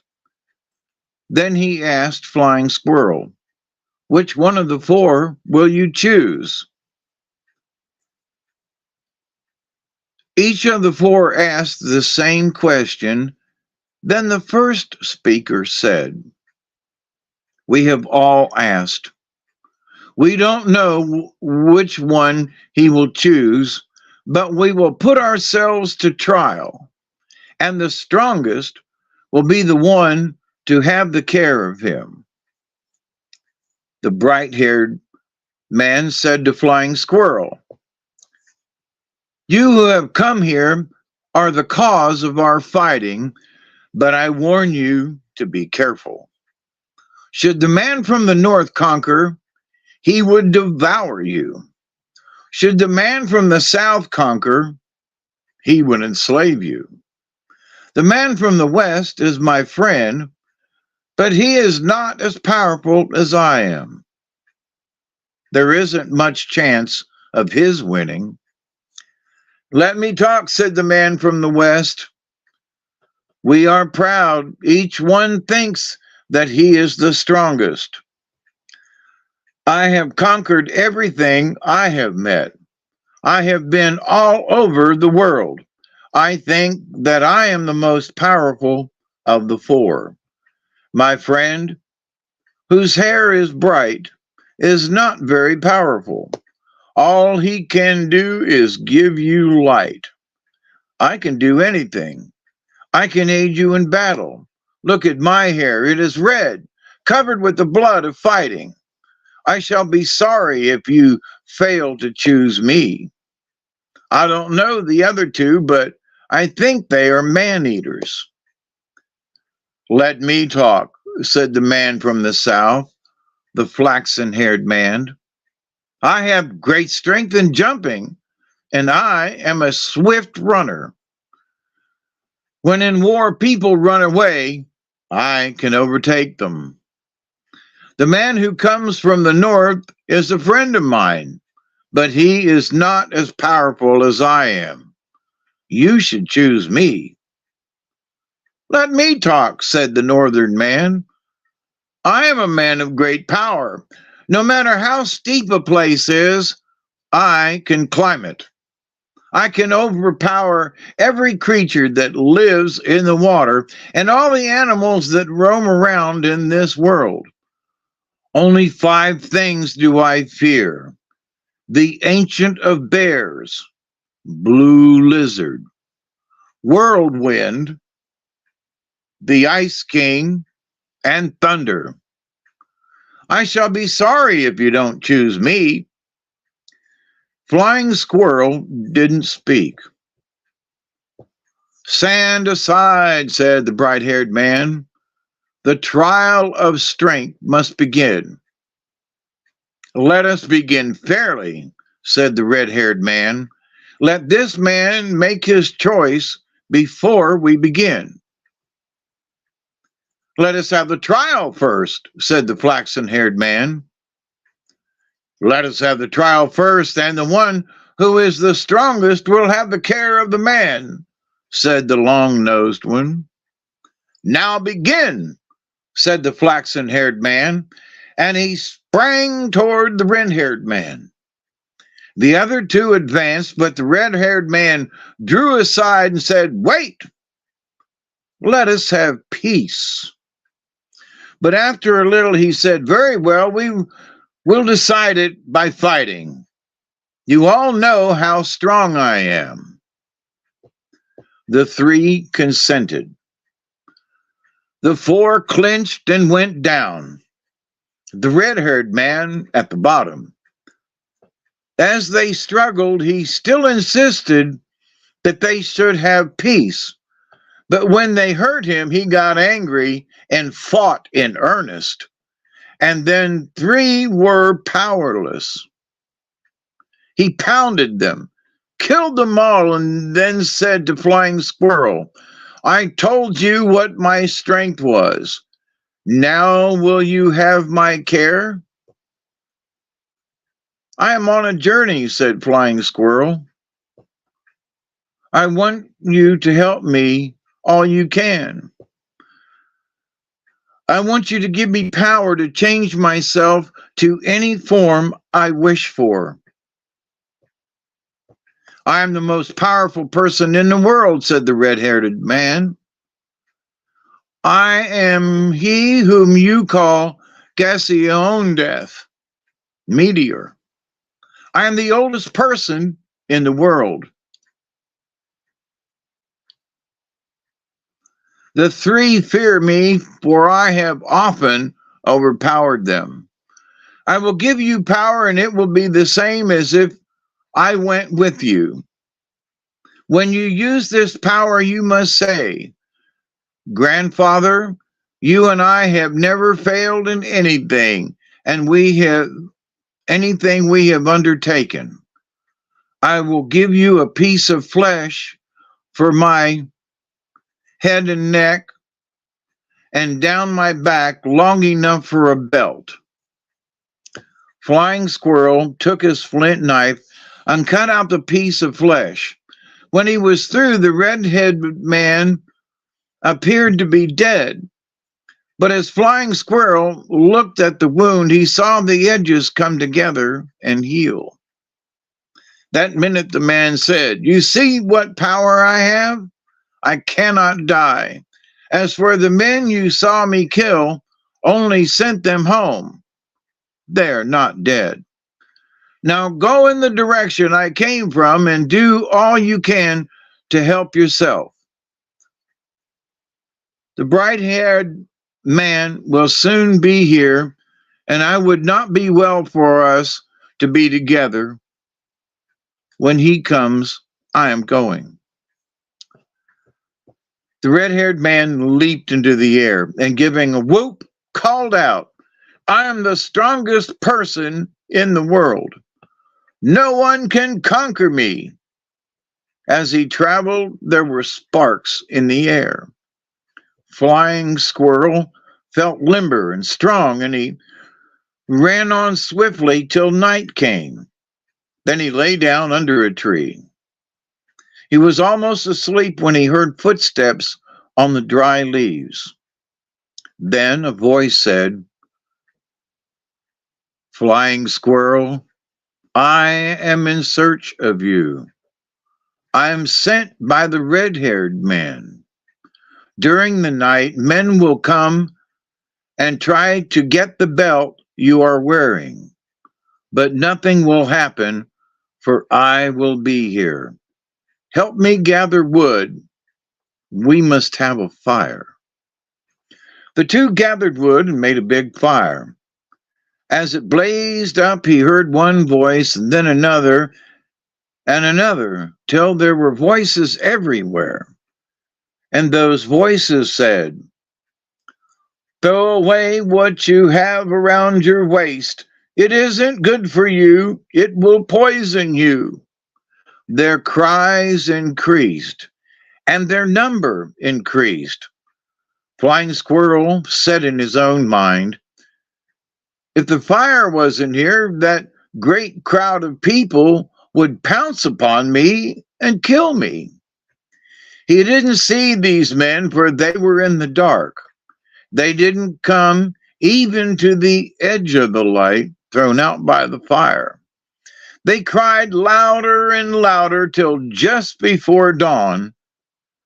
Then their cries began to recede, and at daybreak, all was silent. Flying Squirrel's protector said, "You are safe now. Go on in the same direction. At midday, you will come to a fallen tree. I will meet you there." Flying Squirrel went on till he came to the tree and passed it. He didn't remember the man's words till he came to a second tree, and then he said to himself, "I should have stopped at the first tree." And he was about to turn back when he thought, "What good will it do? I am on a journey. I will not turn back. If he wanted to give me food, I don't care for it. I'm not hungry." And he traveled on. When night came, he lay down by a tree. Soon he heard footsteps. Someone stopped near him and said, "I have come to keep you company." "There is a person with me. You may sleep. We will build a fire." The sun was in the sky when Flying Squirrel woke up. There was no one around. Those who had come in the night had disappeared. A great many nights passed in the same way. As soon as darkness came and Flying Squirrel lay down to sleep, two men came to protect him, and just at daylight, they disappeared.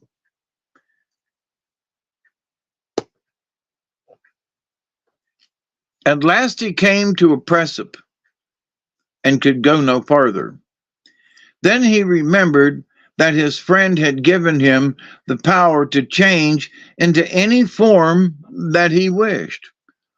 "My friend," said he, "I will be a black eagle and go down into the ravine and look around." That minute, he was an eagle. He flapped his wings, flew off, and came back, and then flew off quite a distance and began to sink down. After a time, he saw that there were trees under him. Then he sank as fast as he could and soon was in a beautiful country. He saw a great patch of strawberries. He picked and ate as many as he wanted. Then, taking his own form, he went on till he came to a house. Stealing up to the house, he looked through a crack and saw a very old woman with long white hair. She was sitting with head down, but she raised it and said, "Game has come to me, I smell it." "This woman wants to kill me," thought Flying Squirrel. "If she touches me, I'll cut off her head." A second time the woman said, "I smell game." Then she called, "Grandson, come in. Why do you stand out there?" "It seems the old woman is my grandmother," said Flying Squirrel. "I'll go in." The woman said, "I heard a long time ago that you were coming. You have been invited by my grandchildren who live beyond the lake. I will carry you over there." This woman was an old caterpillar, and she was called the long-haired woman. "I don't want you to carry me over," said Flying Squirrel. "I can get there myself." "Well, grandson, I have a game that I play with those who come here. We take mallets, go to an opening near here, and run. As we overtake each other, we strike with the mallet." "Very well," said Flying Squirrel, "but you must lend me a mallet." The old woman brought 2 mallets and said, "Take your choice." One was as good as the other was old. He took the one and they started for the opening. Just as they came to the edge of the field, the old woman struck Flying Squirrel a heavy blow and ran. He ran after her, overtook her, and struck her. She fell, but was soon up and after him.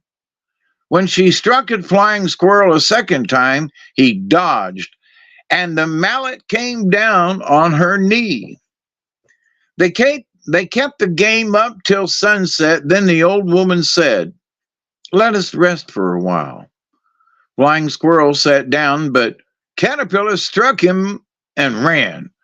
This time she went along the edge of a high cliff. All at once she turned and gave Flying Squirrel such a push that he went over the cliff. He fell into a river and a great fish swallowed him. Soon he heard a woman say, "Sister, we have caught a fish in our trap. Help me get it out."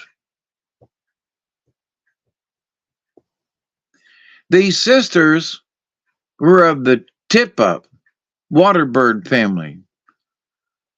The woman got the fish to the bank and cut it open. "Oh, sister," cried one of the women, "there is a child in this fish. Hurry up and tell our mother to come." Flying Squirrel had changed into an infant. When old Tip-Up came, she said, "This boy will be my grandson." The 3 women took good care of the child. It grew very fast and soon walked and talked. One day the boy began to cry. "What is the trouble, grandson?" asked the old woman. "My grandmother," said the boy, "I am lonesome. I want to see my friends." "Stop crying, grandson. I will give you something to play with." She gave him a bright red fox skin of wonderful power. He stopped crying and was happy. One day the boy said, "I am going back into the woods to shoot birds." The women cautioned him not to go toward the south. He hunted a long time but found no birds, while off in the south he heard the beautiful songs of many birds.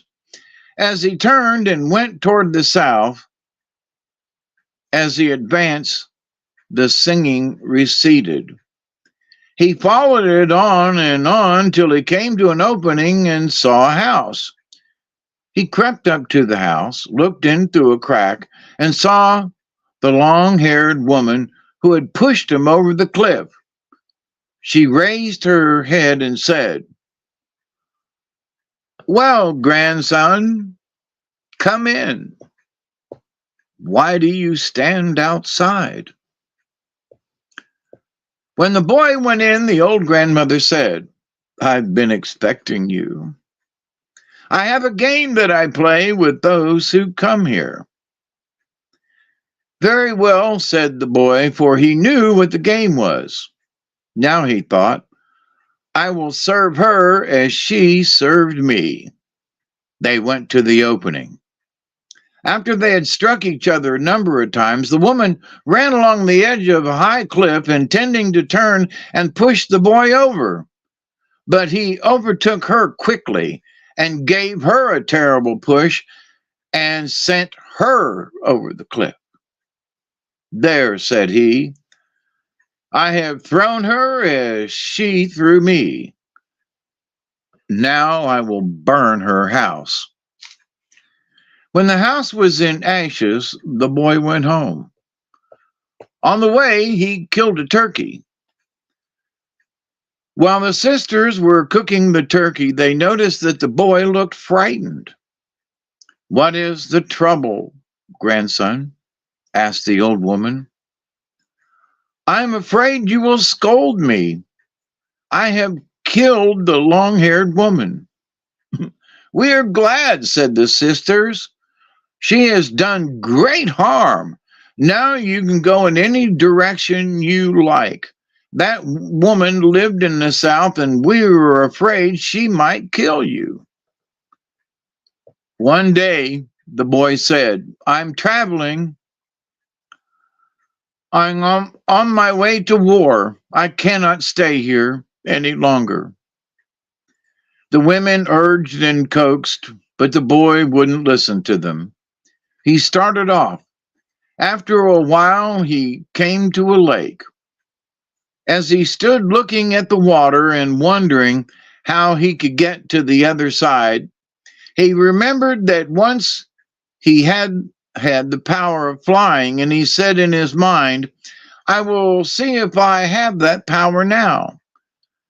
Taking his own form, he went back a short distance and then raced as his feet struck the water, he gave a spring and went into the air. He came down, and as he touched the water, he sprang again, going forward somewhat. In this way, he traveled 2 days and nights and then reached land. He was hungry. As he looked for game, he happened to think of his belt and that the man who gave it to him promised to help him. Then he said, I wish my grandfather would send me a deer. That minute, a deer was in sight. Flying Squirrel killed it, then built a fire and roasted some of the meat. He ate and was satisfied, thanked his grandfather, and went on through a forest. One morning he saw a light ahead and soon came to a large opening. At one side of the opening was a village. Flying Squirrel went to the village and found that people who lived there were people who had summoned him to war. The chiefs said to the warriors who stood around, you must test the strength of this man. The warriors ran at Flying Squirrel, struck him with their clubs, and knocked him down, but he sprang up and fought with them, fought till he had conquered them all. Though he had only his hands to fight with. These people were robins. The chief of the robins said to Flying Squirrel, I see that you have great power. In the center of our village is a pole covered with ice. Whoever climbs to the top of that pole may marry my daughter. Tomorrow the people will assemble, and each man will try to climb the pole. Flying Squirrel went to a hut at the edge of the village and asked shelter of an old woman who lived there with her granddaughter. I have nothing to eat, said the woman. I don't want food, said Flying Squirrel. She gave him a place to sleep. The next morning there was plenty of meat in the hut. Flying Squirrel had wished for it. He went to the center of the village where many people were assembled, and just at midday the chief said, the time has come. One man after another tried to climb the pole. The first man went only a short distance. The second went a little further.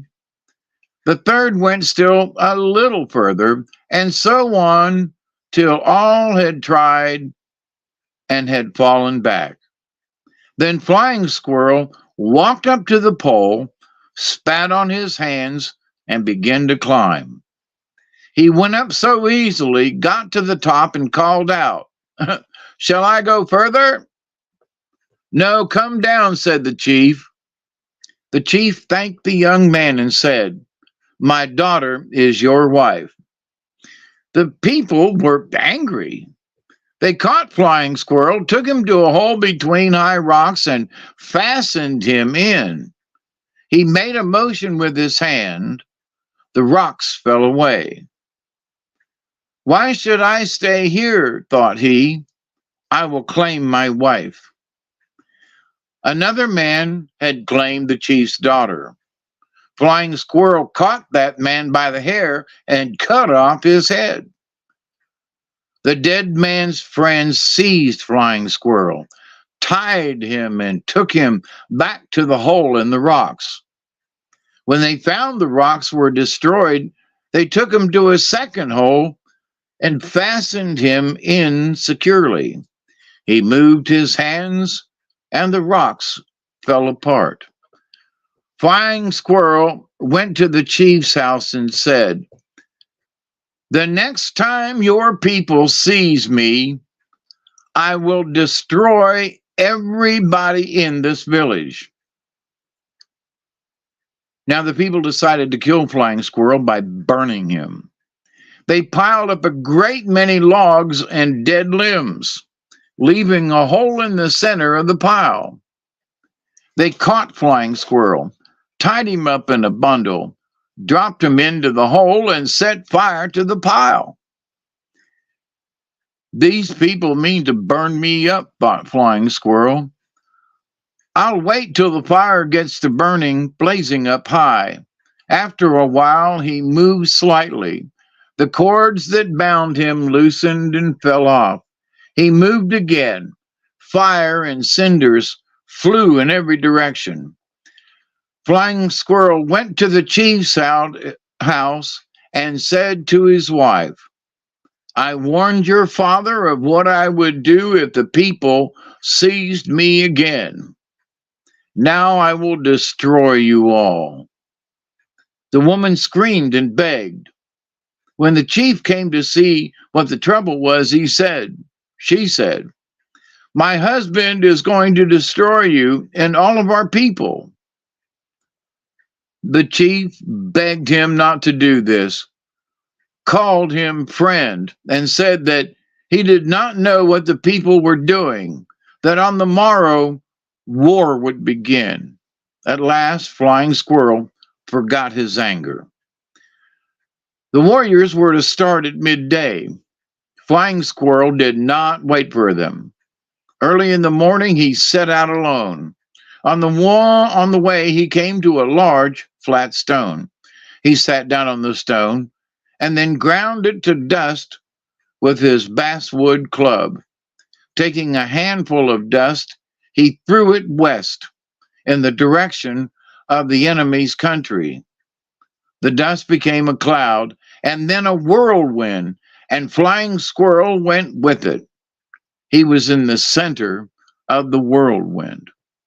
As the whirlwind approached the enemy's village, Flying Squirrel saw a great many warriors sitting near a large mound. These warriors were all of the ant family. When Flying Squirrel reached the mound, he plunged into the ground, the whirlwind following him.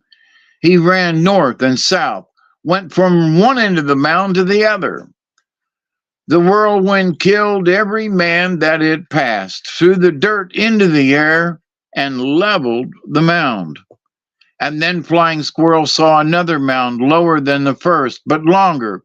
He plunged into it and was halfway through when the chief of the ants and his warriors came and, seeing what was taking place, began to fight. Flying Squirrel defended himself, used all his strength and swiftness. Just at midday, the whirlwind died down and Flying Squirrel was left to struggle alone. The top of the mound fell off. Then the battle was out in the open. Other warriors came to help their chief, but soon Robin and his men came up, and with Flying Squirrel's help, they defeated the enemy. Then the chief said to Flying Squirrel, "You are free now. What we called you for is accomplished." Flying Squirrel went to the chief's daughter and said, "Get ready. We will go home." They started, but after one day's journey, they were overtaken by the women's people. The woman was killed, but Flying Squirrel got away, changed to an eagle, and went to his grandmother's house, and then took his own form. He looked so old that his grandmother didn't know him. She asked, "Who are you and where did you come from?" When he told her who he was, she was glad that he had come. He said, "I am going to my own home. I have a wife and children." When he started, he changed to a deer and ran with great swiftness. But all at once, he was in a hunting camp. The hunters sprang up and followed him, but he was so swift that after a while they gave up and turned back. Flying Squirrel came to a lake and stopped. He didn't know how to get to the other side. He forgot his belt. He started to walk around the lake. The cliff grew higher and higher. He went along the edge of the cliff till he came to loose earth, and then he slipped off and fell. As he fell, he thought, "If I were a bird, I could save myself." That minute, he was an eagle. He flew high and far. Then looking down, he recognized the place he was passing. And coming to the ground, he took his own form. Going cautiously toward a house, he looked through a crack and saw an old man smoking. As he looked, the old man called out, "Come in, nephew. Why do you stand outside?" "I have found my uncle," said Flying Squirrel, laughing.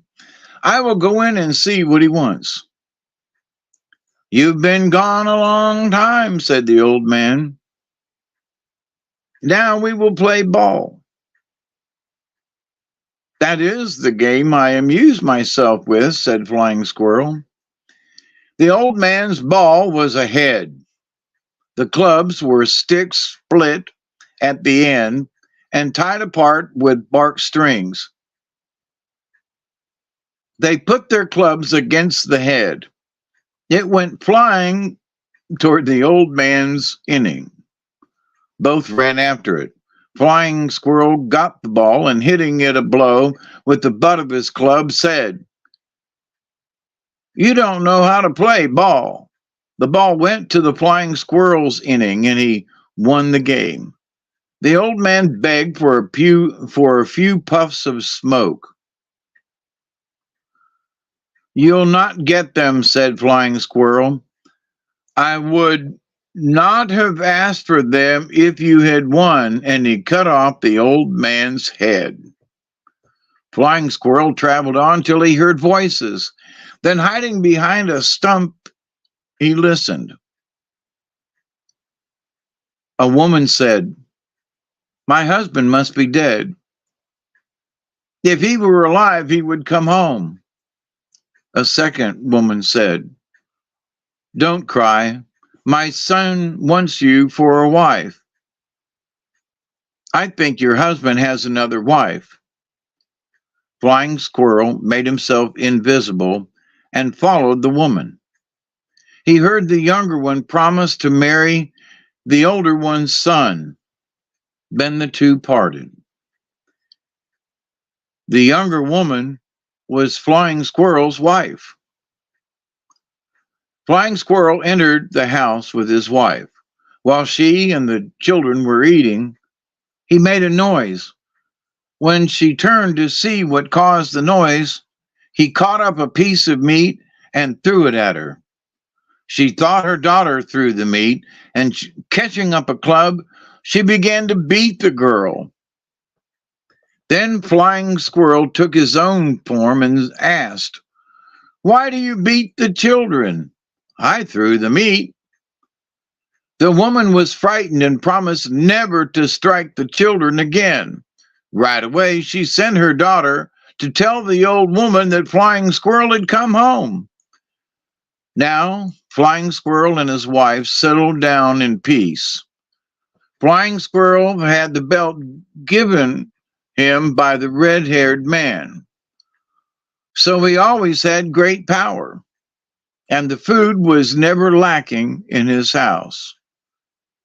The four men described as coming from the north, south, east, and west are said to personify the four seasons.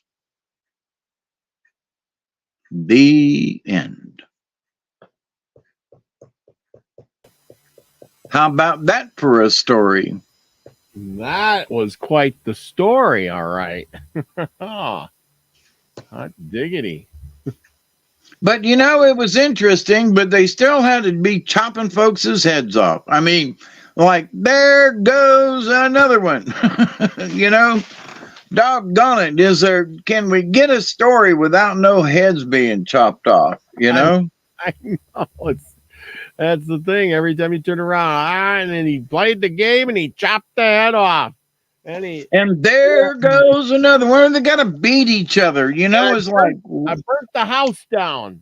I killed the old lady and I burnt her house down. Why do they always burn their houses down too?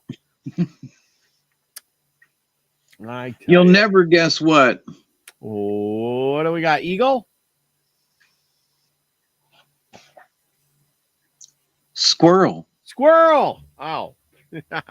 An eagle, you know. So I opened up the book and it was right on squirrel. Well, how about that? You can't make this up. Yeah, can't. So squirrel is gathering. Squirrel, you have gathered nuts by the score, exactly predicting if you'll need more. Teach me to take no more than I need, trusting the great mystery to harvest the seed. So, you know, in squirrel, it's gathering, but it's only what you need. You know, you gather enough and you store it up and, you know, but anyway, squirrel teaches you to plan ahead for the winter. Well, this seems appropriate then. When the trees are bare and the nuts have long since disappeared, squirrel medicine can come in many forms, as this furry little creature is very diverse in nature. The erratic behavior of the squirrel has bested many a forlorn hunter, and it thus stands to reason that there are benefits to being able to circle a tree branch at lightning speed. I wished I could do that. This erratic behavior of squirrel can also get nerve-wracking if you are dealing with persons who have squirrel medicine. Trying to calm them down enough to accomplish something may drive you nuts. The gathering power of squirrel medicine is the great gift. It teaches you how to gather and store your energy for times of need. Now, pay attention to this, y'all. This is very important. It teaches you how to gather and store your energy for times of need. It teaches you to reserve something for the future use, whether it be a judgment and an opinion, a savings account, candles, or extra food. To put it in a nutshell, squirrel is the Boy Scout of the animal kingdom. Always be prepared. But they want me to read this again. It teaches you how to gather and store your energy. Not just other things, but your energy. In today's world of changing times and fortune, it is the wise person who prepares for the future. Everybody's talking about it, right? Our prophecies had all spoken of the end of the millennium and the changes to come. Squirrel is a friendly medicine to have in light of possible future rainy days. Its message is to be prepared, but not go nuts with it. Love yourself enough to gather the goods that will meet your needs in times of scarcity, even if that time never comes. If squirrel is carried into your cards today, it may be that you are being told to honor your future by readying yourself for change. They want me to read this again. You are being told to honor your future. Just think about that. By readying yourself for change. Ain't saying what the change is, but y'all know change is a coming. The message could be to lighten your load if you've gathered too many things that do not serve you. If things can include thoughts, worries, pressures, stresses, or gadgets. The message could be to lighten your load, okay? Because we know changes are coming. Squirrel has another lesson which can aid you if you observe what is obvious and which can prepare you for anything. It has to do with a safe place in which you put your gatherings. This safe place is an untroubled heart. How about that? An untroubled heart and mind, and that which is gathered to put in this place is wisdom and caring. The energies gathered will set your mind and heart free so that you will know that all will be taken care of in its own time. Apply this to your fears about the future and they will vanish. Now, the contrary medicine of squirrel is the hoarder, a fearful person who expects the worst and is stuck in waiting for something to happen. And that is the trap. No action equals stagnation, but a little bit of squirrel's erratic energy might get things moving again. If squirrel is hanging upside down on your branch, you may have been seeing the world through opposites, hoarding your thoughts of abundance so that fear of scarcity takes hold. You may ask yourself, have I denied my ability to produce enough space of abundance to enter into my life? Have I denied my connection to Earth Mother, from whom all things flow? Am I moving too fast?